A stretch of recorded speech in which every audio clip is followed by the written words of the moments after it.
Our next speaker is a lawyer. While not serving his clients, he devotes much of his time to research and writing projects about the American Civil War. So please welcome Mr. Daniel Smith. Thank you, Stephen, and thank you to the State Archives and Jefferson City SUV camp for hosting this wonderful event as we now mark the 160th anniversary of Price's 1864 Missouri expedition, an extraordinary 1,400-mile trek from August to December 1864. And thank you also to Father Frump for his initial invitation to join this symposium. We are also thankful for the 5 seasons of the year here in Missouri. Winter, spring, summer, fall, and you know the punchline, Price is right. I'm delighted to be among good friends. The in focus of our chat today is upon the Battle of Westport as the climax of the 1864 expedition. We will touch upon the battles over the 4 days from October 19 to 23 from Lexington leading to Westport.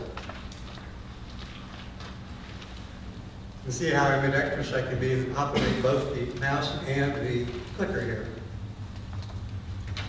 So far, so good. The Battle of Westport is the largest battle fought west of the Mississippi. The field covered 35 square miles, from state line to the Blue River of 7 miles, and 5 miles from north to south. Westport and Wilson's Creek are the only 2 Class A battles as classified by the National Park Service in Missouri. Price's expedition, before we get to directly talking about the battles, I offer this slightly divergent perspective on the context for these battles. What was Price thinking? Why did he do what he did? These questions take us down a bit of a rabbit hole.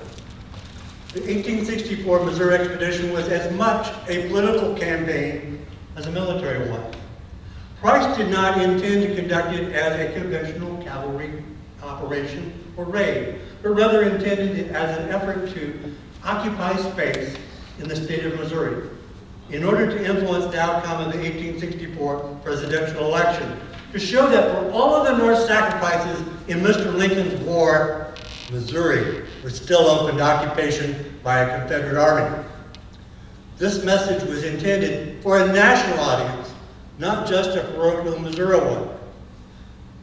Now, the printed note for this talk suggests that Price had accomplished nothing during the 30 days preceding October 23, in which he and his Confederate army had been in Missouri. I'd offer a slightly different perspective from the same facts. My suggestion is that instead of failure, Price had succeeded wildly beyond any reasonable expectation by remaining in the state largely unmolested by any federal army. Changing the venue for a moment to emphasize my point. Please imagine for a moment that Robert E. Lee has led the Army of Northern Virginia through the length of the state of Maryland for a period of 30 days, from near Annapolis, past Baltimore, to the outskirts of Hagerstown, wholly unimpeded by any federal army. Surely heads would have rolled in the War Department in Washington. From Price's political and military perspective, remaining in the state for 30 days was success. By occupying space here, Price hoped to make the Lincoln administration look wholly ineffectual, get McClellan elected president, and hopefully obtain a peace treaty.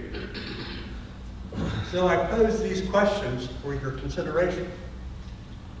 Why then did Price travel the width of Missouri to come to Westport? Why didn't Price turn left at Lexington and go south as he had in 1861? 4 objectives for the campaign cited by General Kirby Smith in his formal orders for the expedition were not necessarily the motivators for Sterling Price. Kirby Smith was not the politician that Price was.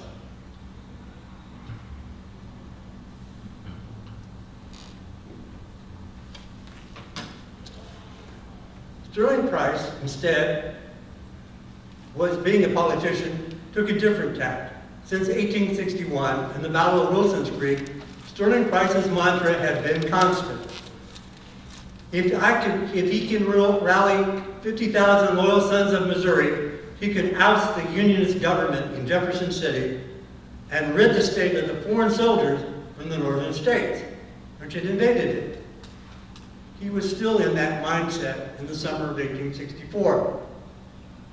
It had a direct impact on his conduct of the Missouri expedition.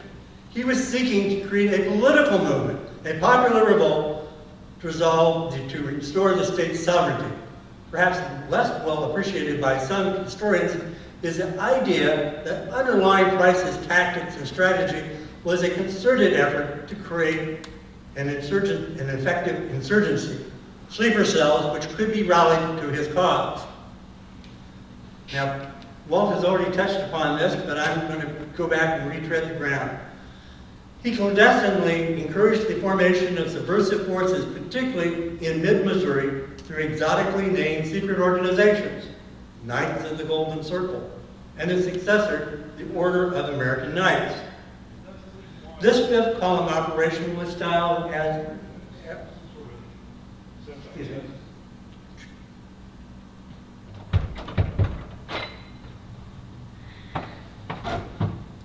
Well, I guess I was dropped out.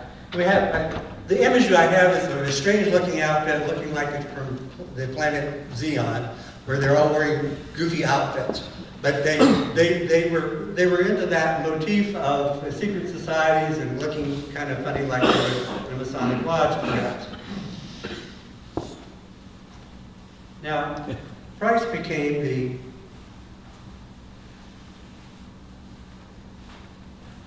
I think I've got myself out of place here.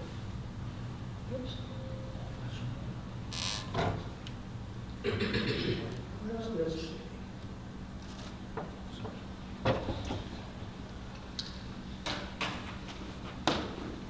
Price was paroled in the fall of Vicksburg in July 1863.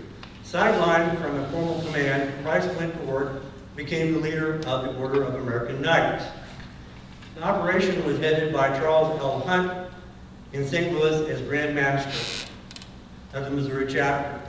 Hunt used his diplomatic status as Belgian consul to cover his subversive conduct. In the spring of 1864, Hunt estimated that his organization had 20,000 adherents, principally centered in the Little Dixie region here. Thus, by June 1864, Price believed that he had a potential 20,000-man force that he could rally to the cause if he should return to the state of Missouri. He was confirmed in his belief that he could raise a popular revolt by the events unfolding in western Missouri, in particular Platte County, in July 1864. Pro-Southern adherents recruited into the so-called Pawpaw Brigades, organized by the Unionist state government. The recruits to the Pawpaws, in effect, obtained armaments, which then became sources of arming the anticipated uprising.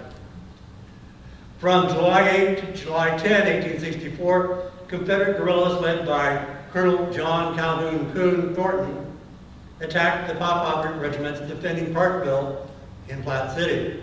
When attacked, the Pawpaws immediately surrendered and mutinied to the Confederate cause with their arms in tow. These events were widely reported to the press and reached St. Louis. I think this is finally to my left. Yes. Price in southwest Arkansas read the newspaper account of the mutiny of the Confederates and concluded that it was time to mount the invasion. The smoking gun for the expedition's purposes and Price's true aims is found in Price's July 22 letter to Confederate Missouri Governor in exile Thomas C. Reynolds. Price in this letter noted that the St. Louis Democrat newspaper described the mutiny of the state troops to the Confederates on July 10 at Platte City. The rationale for Price's Missouri expedition then was, the time is ripe for an invasion of Missouri, leading to an uprising of Missourians to reclaim the state for the Southern cause. Quote, the people of Missouri are ready for a general uprising, unquote.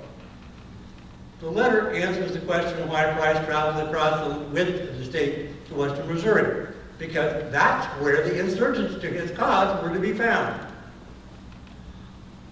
The estimates by Hunt for the Oak in St. Louis also provided a basis for an attack on St. Louis. Under these circumstances, Kirby Smith's proposal for Price's forces to attack St. Louis was not all that far-fetched. The assault on St. Louis most likely was an idea championed by Price in the first instance. He believed that there was an extensive network of Oak sleeper cells within the city which could be activated by this Charles Hunt, the Belgian consul. Upon the approach of Price's army, circumstances would develop that would undermine that plan. Let's see if I have the right slide now. Nope. Well, it's all kind of crumpled. So bear with me. Maybe we'll finally get it with the right slides to the program. When he arrived in St. Louis in early 1864, William Rosecrans, despite any perceived failings from Chickamauga, had the good judgment to appoint a highly effective provost marshal, Colonel Thomas B. Sanderson, who undertook an extensive investigation in the Department of Missouri. His zealous pursuit of the Oak conspiracy led to the exposure of this plot known as the Northwestern Conspiracy. Provost Marshal Sanderson successfully infiltrated the Oak. By May 1864, Sanderson knew the details of the secret organization's plans. As Price's army entered Missouri, Sanderson had already exposed Price's fifth column effort. Colonel Sanderson submitted a detailed report of Price's secret organization to the War Department in July. Worse yet, the New York Times on July 31, 1864, reported on the front page on Sanderson's expose of the insurgency. Sterling Price's erstwhile secret society was now widely known from the pages of the New York Times. And yet, it became worse for Price. In August, the Oak leader, Charles Hunt, in St. Louis and the other conspirators were arrested and jailed.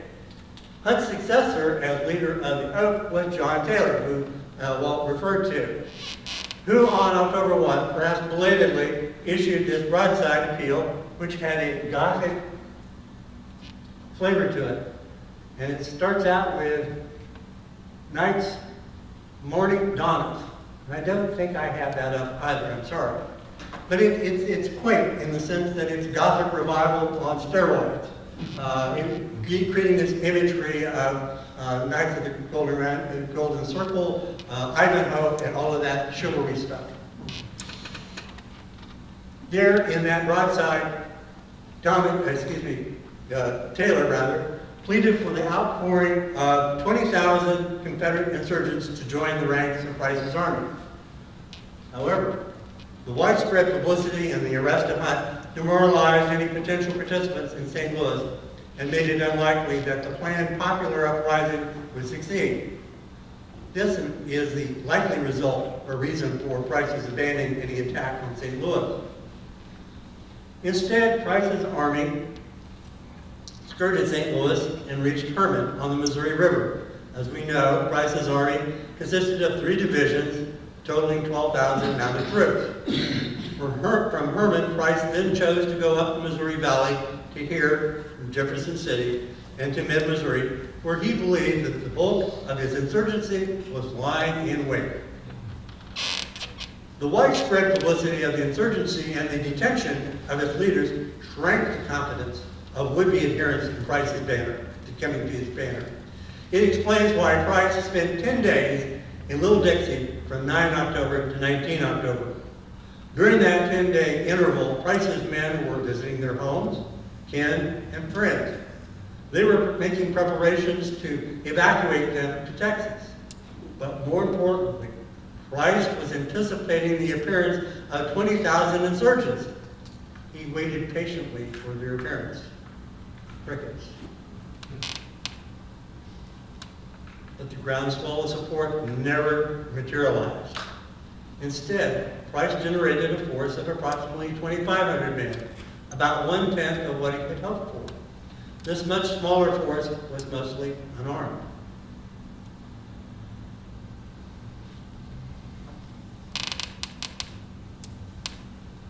Meanwhile, over 100 miles farther west, Union Commander General Samuel R. Curtis was alarmed in Kansas City by the prospect of Price's approaching army.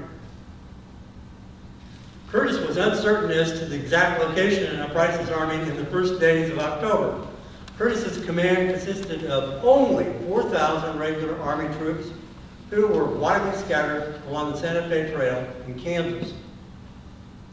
While Price entered Little Dixie looking for an uprising, Curtis succeeded in having the Kansas governor, Kearney, order the mobilization of the Kansas State Militia on October 10.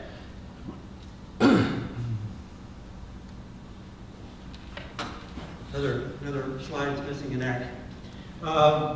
Price arrived at Lexington on October 19, where he skirmished in the afternoon with approximately 3,000 federal cavalrymen sent out by Curtis from Kansas City and under the command of General James G. Blunt of the Army of the Border.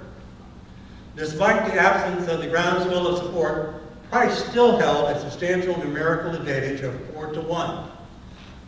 Curtis was right to be concerned about his prospects. Yet, at Lexington, Price missed the opportunity to surround and capture Blunt's numerically smaller force. Blunt's command successfully withdrew through the night to the west. The movement of Price's army westward toward Kansas City and Westport, rather than proceeding south at Lexington to the southwest Missouri, reflected Price's belief that a popular revolt could be stirred up in Platte County if he just showed the flag. This set of circumstances explains the course that Price would take over the next 5 days between October 19 at Lexington and the retreat from Westport on October 23. Price's army advanced from Lexington into eastern Jackson County on October 20, encamped at Prairie Fire Creek on the Lexington Independence Road. The advanced skirmishers of Blunt's federal command were approximately 2 miles farther west on the banks of the Little Blue River. At sunup on October 21, the first shots of the running battles at the Little Blue and the Independence were fired. Colonel Colton Green of Green's 3rd Missouri Cavalry and Lofter's Cavalry advanced 3/4 of a mile from Price's camp towards where the Federals are, where they collided with the skirmishers from Colonel Thomas Moonlight's 11th Kansas Cavalry in front of the crossing of the Little Blue. The Federal forces at the crossing represented a mere token of force of less than 1,000 cavalry, whose intended mission was solely to, or merely slow down, the Confederates' advance. Soon the remainder of General John S. Marmaduke's division arrived and joined Colton Green's advance, driving the Union skirmishers across the Little Blue. In an attempt to retard Marmaduke's advance, Moonlight's Federals set fire to the covered bridge over the crossing. The actions on October 21 ominously forecast the impending doom and failure of Price's Confederates at Westport 2 days later.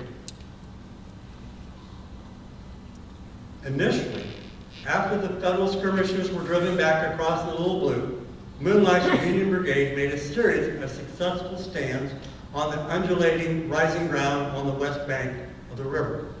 In the initial contact, it was Marmaduke's division of 3,800 horsemen versus Moonlight's brigade of less than 1,000 troops. The rest of Blunt's Federal division was at Independence 5 miles away, pursuant to General Curtis's order to withdraw from Independence to the west side of the Big Blue River. However, Blunt persuaded Curtis to allow him to redeploy his command to the Little Blue and rejoin Moonlight's beleaguered brigade. By mid-morning, Blunt's much smaller cavalry held the ground stubbornly in the face of 9,000 Confederates on Marmaduke and Shelby's divisions. In other words, 2/3 of Price's army was held at bay by a Federal force approximately 1/3 the size of Price's 2 divisions.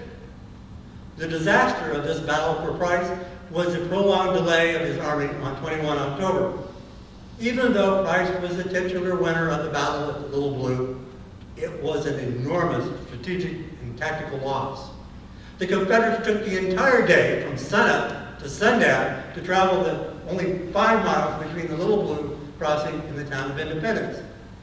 With this delay, the gap narrowed between the federal forces in front of Price on the west and the federal forces approaching Price's rear from the east. To the extent that Price intended to emulate Napoleon's 1-2 punch at Austerlitz, he lost the needed swift mobility and action to successfully pull off the maneuver. The reason that the much smaller federal force was able to stubbornly resist the Confederates' advance was the difference in the long arms of the respective armies. The Confederates carried infield rifles, which were not squirrel rifles. These were not inferior weapons, but they were the state-of-the-art infantry weapons at the time of the Battle of Gettysburg, 15 months earlier. The disadvantage, though, was that these single-shot, muzzle-loading weapons could not be effectively fired from horseback while attacking, at a charge, or even at a trot. In contrast, Blunt had replaced his single-shot muzzleloaders that he had been originally equipped with repeating breech-loading Henry rifles, which created a lethal field of fire against his foe. The Henry rifle was celebrated as being able to be loaded on Sunday and fired all week. An added detriment to the Confederates on 21 October was the degrading of the intermediate command staff of the Confederate force. Several colonels, including Colton Green, were seriously wounded in the continued day-long assault between the Little Blue and Independence. These commanders would be absent from Price's army on October 22 and 23 at the Big Blue and Westport. Instead, Confederate command fell, in many cases, to majors or even captains.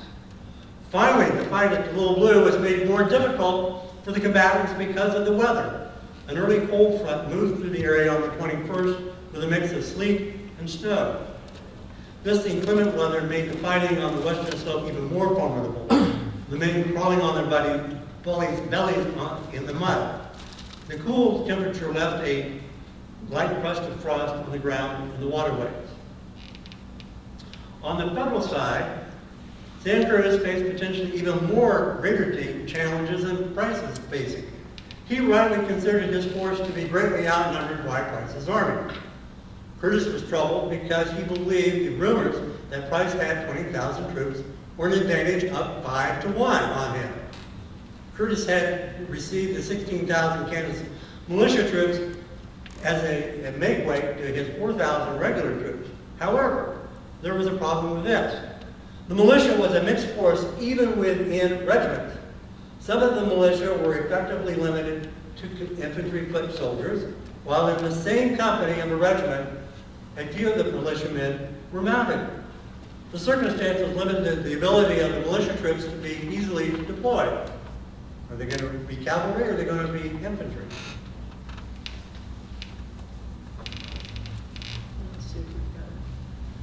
Curtis was a West Point engineering grad. His defense plan reflected his engineering background and expertise. His defense plan consisted of fortifying the left bank of the Little River along here, on the Missouri River, 10 miles down. The plan was impacted, however, because of the fact that a large number of his available troops were on foot. Logistically, the left bank provided several elevated points for excellent defensive positions. He required his enemy to attack across the stream in order to reach his lines. His primary objective was to maintain his waterway lines of communication and movement in Kansas City, i.e., he intended to remain in contact with the Missouri River at all costs. His get-out-of-town card was to get onto the Missouri River and either go up to Fort Leavenworth or down to St. Louis. So he was anxious to keep in contact with the waterway. At dusk on the 21st of October, then, the weary federal troops were making their way through Independence from the Little Blue and withdrew across to the Big Blue. Curtis had fortified the west bank of the main fort, present-day 27th Kentucky in Kansas City, site of present Blue Valley Park.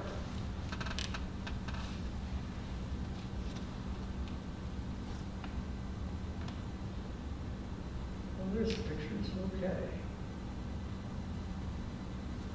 You know, this is all out of whack. technical term there. Anyway, the crossing in the main ford at 27th and Topping in Kansas City, which wasn't, there was no Topping or 27th Street, but that location was an excellent defensive position.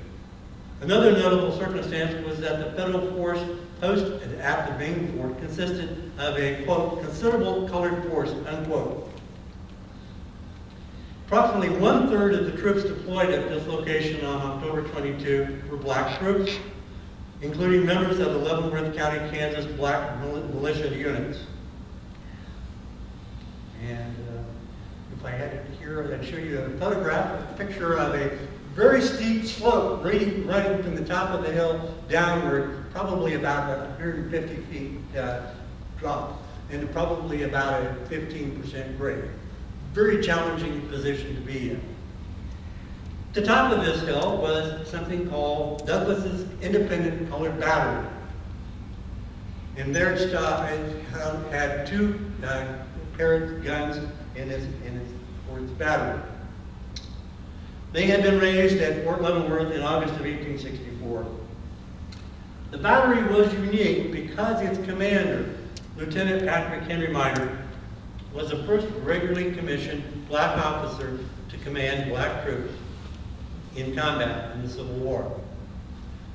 On the morning of October 22, Price's army was late in advancing, likely because of the exhausting day-long engagement from the Little Blue to Independence. Price's wagon train that stretched for several miles was parked along the road from the courthouse in Independence westward to the crossing of Rock Creek. We'll take a little stab at whether we can find pictures that go with this message.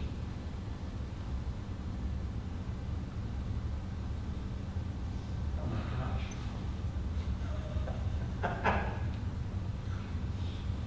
I couldn't even shuffle it this fast. Okay, all right. Anyway. Back to Independence. Price's wagon train didn't leave until 9 in the morning from the courthouse. Hardly military protocol for operations. In order to disguise their intended route, Shelby sent half of his division, Jackman's brigade, toward the main fort as a feint. Jackman's forces provided a screen as the wagon train pulled out and took a southwesterly course toward the Big Blue River, crossing at Byron's Ford. Meanwhile, a squad of 130 mounted members of the 4th Kansas State Militia had traveled in the darkness through the night from the main fort about 3 miles upstream on the east bank of the Big Blue to reach Byron's Ford by 1 a.m. on the 22nd. By sunup, these Kansas militia were felling trees to block the Byron's Ford crossing. Later that morning, members of the 15th Kansas Cavalry and detachments of the 3rd Wisconsin Cavalry had arrived on the west side of Byron's Ford. About half of the federal forces were sent away from that position in order to scout for the location of Price's army. Those that remained at Byron's Ford formed a skirmish line of about 150 yards west of Byron's Ford and numbered about 750 troops in the line. The Union position was fortified with a 2-gun battery of mountain howitzers set in the middle of the road leading to the fort. Based on their experience from the day before, the federal officers were evidently confident in the superiority of their rifles to hold a larger number of Confederates at bay as they had at the Little Blue. The other half of Shelby's division, Shelby's Old Iron Brigade, commanded by General M. Jeff Thompson, arrived on the east bluff overlooking Byron's Ford around 10:45 in the morning. The first shots were not exchanged until 11 a.m. The Confederates attempted several times to cross the ford without success. Their advance was thwarted by the combination of the trees blocking the ford, the federal artillery fire firing at nearly point-blank range at the ford, and the effective Union skirmish line armed with repeating breech-loading rifles. Frustrated in their efforts to cross, General Thompson sent a battalion of 300 cavalry, which in this case was Slayback, our fellow from earlier, downstream to flank the federal defense. Although a brigade of federal defenders were posted downstream, at a nearby Simmons ford, these federal defenders were unable to protect Slayback's operation because Slayback was able to cross down a very deep, narrow ravine out of sight over to the west bank of the Big Blue. While Thompson was attempting to force the crossing at Byron's Ford, General Shelby and his old Lafayette County Regiment, the 5th Missouri Cav, crossed over the Big Blue River a mile and a half farther upstream from Byron's Ford. By noon, Shelby was joined by Jackson's brigade, which after it completed the screening operation of the wagon train, raced to rejoin Shelby. By 1 p.m., the federal defenders at Byron's Ford became concerned that their position was being flanked on both their left and right. The decision was made to withdraw towards Westport. The federal withdrawal was effected by 3 p.m. At that point, Price's wagon train commenced to cross over Byron's Ford. The last of the train did not complete the crossing until 9 hours later, near midnight, on October 22 into 23. Bear in mind what's behind this, just over the hill to the east of this wagon train as it's crossing. While the federal defenders were withdrawing from Byron's Ford, the 2nd Kansas State Militia were traveling northwest from Hickman's Mill, attempting to get back to Westport and avoid being cut off by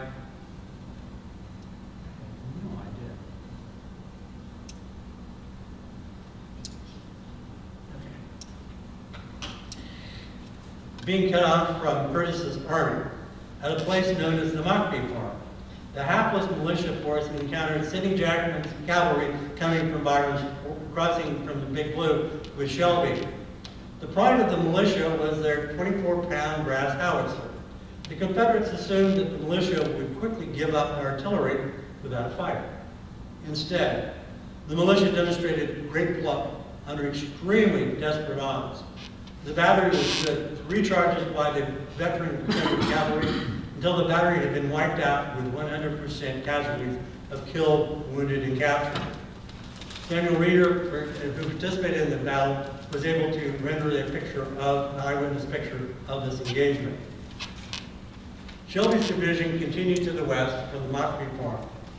Near the state line, Shelby engaged with Bryce's Blunt's forces, who had rapidly redeployed from the Big Blue line via Westport. Kansas expected Shelby would proceed in entering Kansas. Instead, demonstrating that Price's army was about securing Missouri, Shelby did not invade Kansas, which was largely undefended at this point. Shelby's army camped to the south and west of the Warnell House as the sun set on October 22. At the end of the day, Shelby had succeeded in his mission to find a way through Curtis's defense line and to permit the Confederate wagon to proceed finally southward. It was a dark, moonless night. In Westport, 2 miles away from the top of the village's hotel, Curtis observed the Confederate campfires around the Warnell House. As Shelby was having success at Byron's Ford and moving around the south flank of Westport, Price faced an imminent danger from the east. On the morning of October 22, the Provisional Cavalry Division of 4,100 troopers under General Alfred Pleasonton arrived at the Little Blue Crossing. Pleasonton was a veteran. He had been in charge of the cavalry in Gettysburg 15 months before. Unfortunately, he lost a tussle with General Custer. Sent to Missouri and commanding what were named militia, Pleasonton, a West Point grad, was mortified. He exerted himself and others greatly in a bid to perform well in order to get out of Missouri. The Federal cavalry rapidly pushed the Confederate defenders of General Fagan's division across the Little Blue and into the streets of Independence in a much more rapid fashion than Price had the day before. One Confederate general, who we saw a picture of earlier, William Cabell, had to dash off in his skivvies in order to avoid capture in downtown Independence. As one of Pleasonton's brigades skirmished with the retreating Confederates south and west of Independence, General Pleasonton met with Colonel Edward Winslow in the afternoon. Winslow's command had traveled far to get to Independence. They had started from Memphis, got nearly to Little Rock, went to Cape Girardeau, then up the river to St. Louis.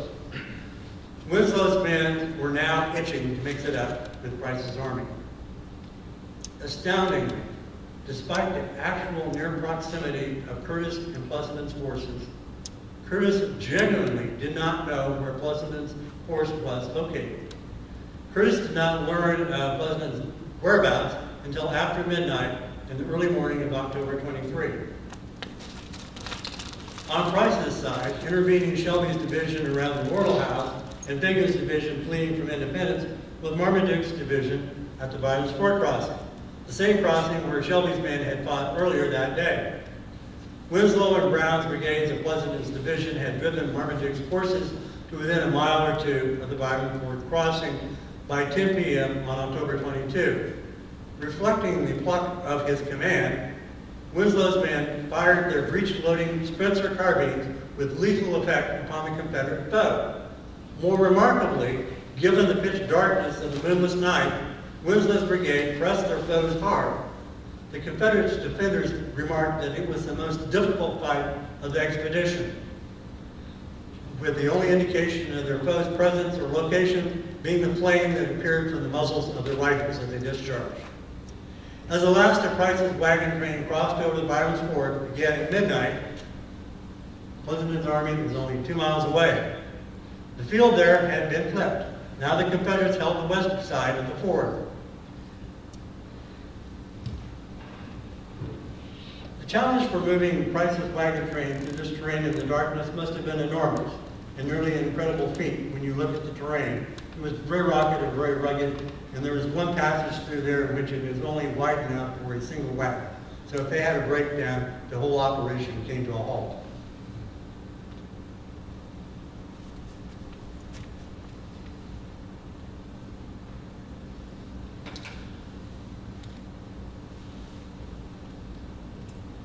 The Kansas militia prisoner, finally I have a picture that matches the text. The Kansas militia prisoner who painted the Mockney farm image also provided this image of Price's wagon train moving in the night, using wagons with bonfires to light the way.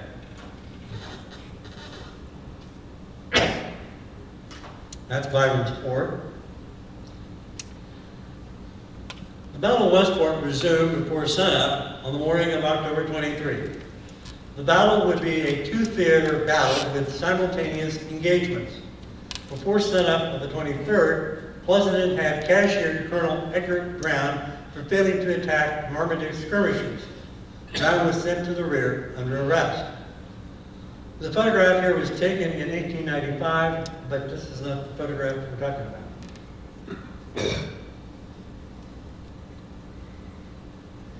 Well, that's close enough. There we go. I have a picture. And it provides an excellent vista of the battlefield at Byron's Ford. This view is from the rise later known as Bloody Hill. The view looks east towards the Blue River, about 900 yards in the distance. The white dot near the horizon marks the point of Byron's Ford, and if I can point there, it's right up here. This is where the ford's at.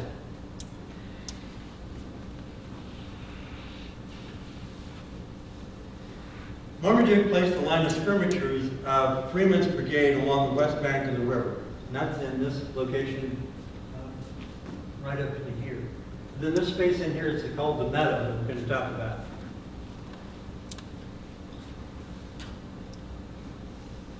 After placing the skirmishers there by the riverside, Marmaduke massed the rest of his division, Clark's brigade of 2,700 men, along the brow of this Bloody Hill, rising running from north to south.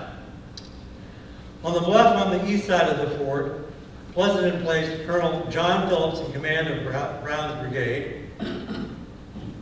Phillips was on the left side of the Byron's Ford Road and Winslow on the right side. Pleasanton ordered Phillips to commence the assault on Byron's Ford by descending the face of the bluff under direct fire from the Confederate skirmishers on the opposite bank from Freeman's brigade. Winslow's brigade provided support for the assault. The Federal attack was successful and drove Freeman's skirmishers back across the open meadow seen in the photograph.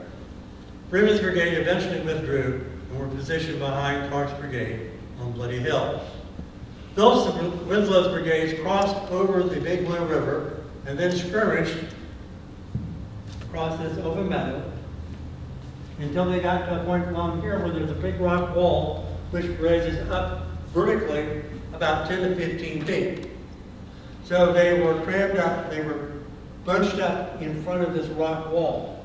And as you can, as we will see, because the heavy fire coming from overhead from the Confederates at this position over that way, they couldn't advance forward and they couldn't withdraw, go back, because they would be hit by the fire from the Confederates coming overhead.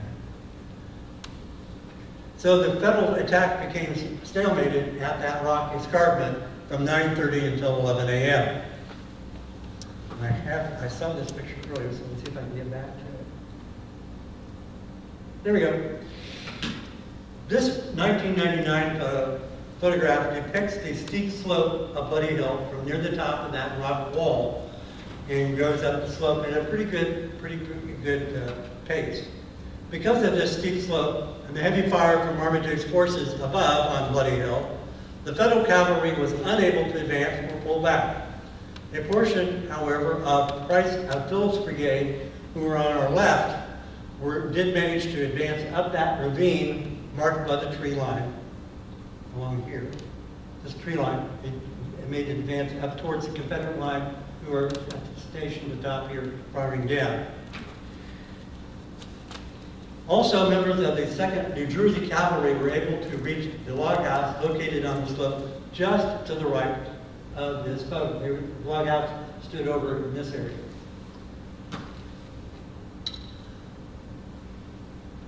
There was we recently commissioned an image that depicts the length of the two contending armies on the slope leading to taking Bloody Hill. The line was nearly a half-mile long. The Federal forces numbered 2,600 troops. Confederates had 2,700 troops engaged. Almost 5,500 men altogether at this battle. At 11 a.m., events turned against Marmaduke's otherwise excellent elevated defensive position. As Price's wagon train proceeded toward the south, the supply lines became stretched. The Confederates, running low on ammunition, decided to withdraw. That circumstance led to the unraveling of the Confederate effort at Westport. Winslow and Phillips then charged the withdrawing Confederates up the Bloody Hill slope that we have here. And in the process of leading that charge, Winslow suffered a devastating bullet wound to his left leg. He was unable to continue on his mount. As a result, the command of Winslow's brigade then devolved to Colonel Frederick Benteen of the 10th Missouri, and of course that later Custer fame. Meanwhile, a couple miles to the west, there was a second theater in the Battle of Westport, going on nearly at the same time. It was centered along an axis running south of Westport across Brush Creek and south toward Warnell House, where Shelby had camped that night. These two simultaneous engagements of the Battle of Westport were in close proximity, about a mile and a half apart. The engagement in the westerly part of the theater, the engagement south of Westport commenced at 7 a.m., shortly after the one at Byron's Ford. Warnell Lane is the roadway running south out of Westport and traveling past Warnell House. Let's see if I can find that picture. That's the Mockery Farm, by the way. I don't know why it's there, but anyway, that's what that is. Okay.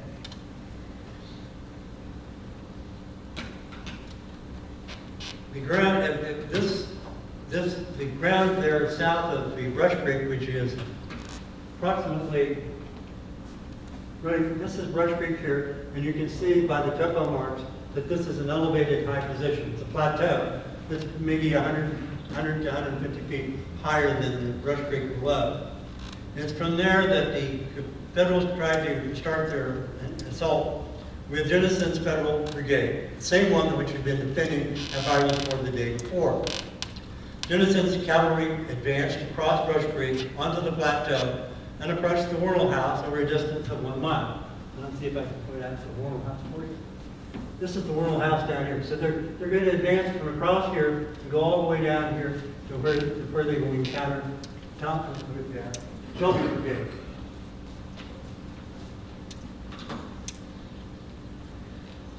At the Worrell House, the brigade effectively was ambushed by Shelby's division.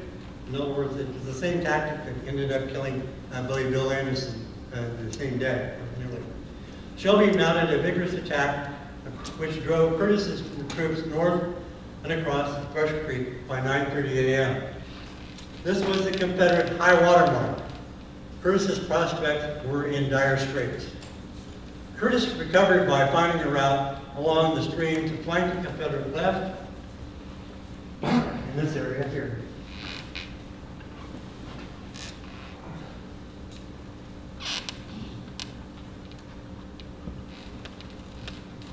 In turn, the Confederate line withdrew, Curtis's artillery fired obliquely on the Confederate line on their left.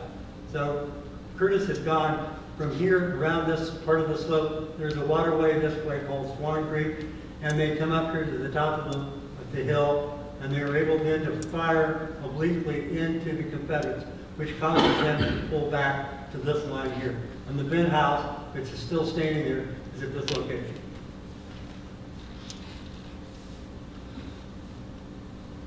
So after they forced the Confederate line back, or Shelby's forces back, Curtis's brigades then remount and attack along Laurel Lane up the plateau that you see here.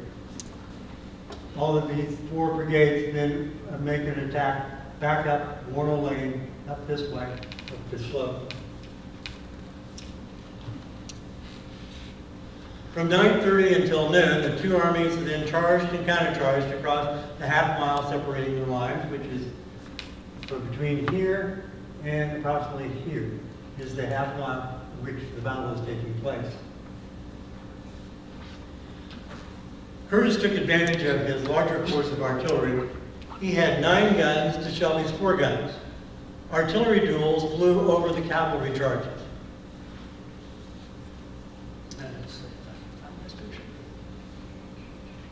There it is. This 1895 photograph depicts the position from which Curtis's army artillery was firing.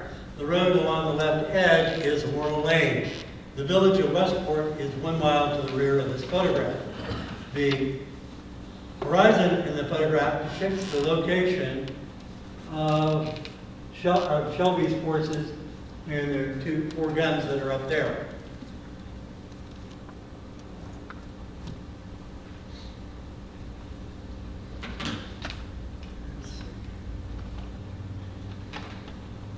This image is an artist's conception of the hand-to-hand cavalry duels that were taking place in Laurel Lane between Colonel McGehee of the Arkansas Regiment and Major Johnson of the 15th Kansas Cavalry. And I will diverge here to give you a bit of a trivia.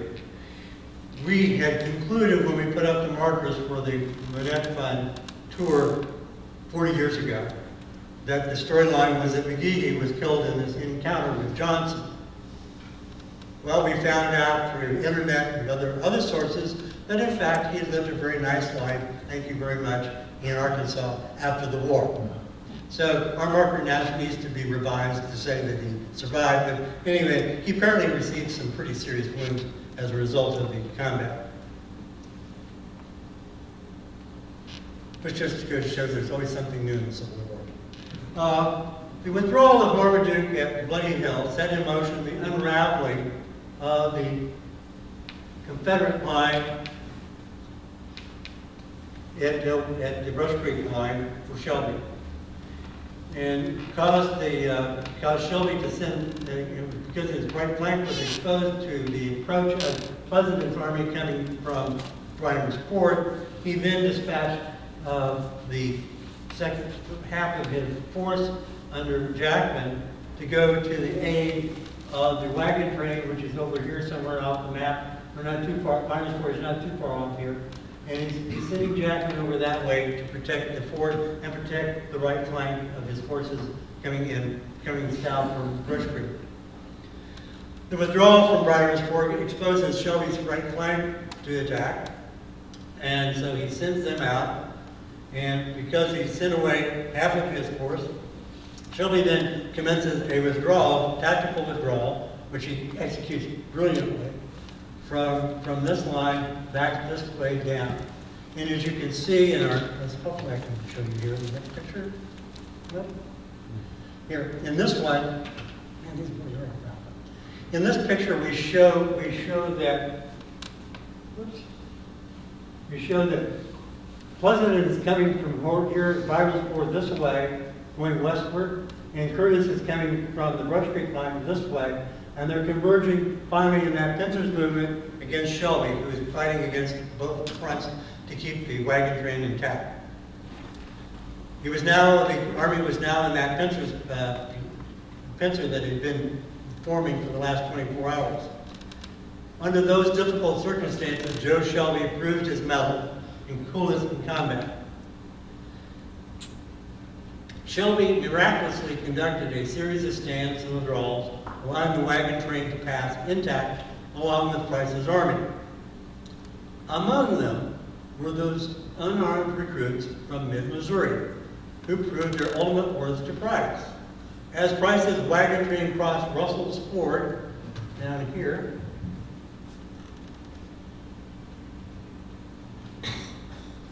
there was another brigade of Pleasanton's professional cavalry under General John McNeil. And he's on the high ground overlooking the wagon train going across this ford down below. And ordinarily you would think that would be an excellent position from which to attack your opponent. But in this case, John McNeil saw that there were all of these extra people running around in Confederate uniforms, or something anyway, looking like they're part of Price's army. Extra 2,500, doesn't notice that they're not armed, and he then decides that that force is too strong for him to attack. And thus, the wagon train escaped again unharmed. Ultimately, McNeil is court-martialed for dereliction of duty. He survives that, but his obviously reputation is tarnished. And then we have, in this artist's image, Andy's Thomas's painting, which I'm sure many of you are familiar with. He illustrates the stand and withdrawal tactic by Shelby near what later became Forest Hill Cemetery that we talked about, where Shelby and many of his men now lie in peace. Which gentleman was it that took the photograph of the stone? Anyway, yes. And they have the Confederate monument there.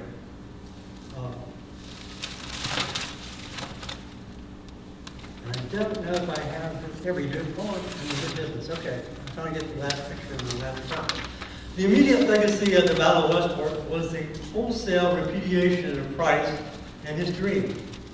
Instead, those that might have supported him have long since moved elsewhere or were incarcerated. After 3 years of tough fighting, there was no one left to support Price instead of having an uprising. And in actuality, what happened was the polar opposite of what he intended. Because as a result of the victory at Westport, the radical Republicans in the election that followed 10 days later swept the that power and vanquished any vestige of Price's slave power. Missouri adopted an ordinance abolishing slavery outright on January 11, 1865, a few weeks after the Union victory at Westport.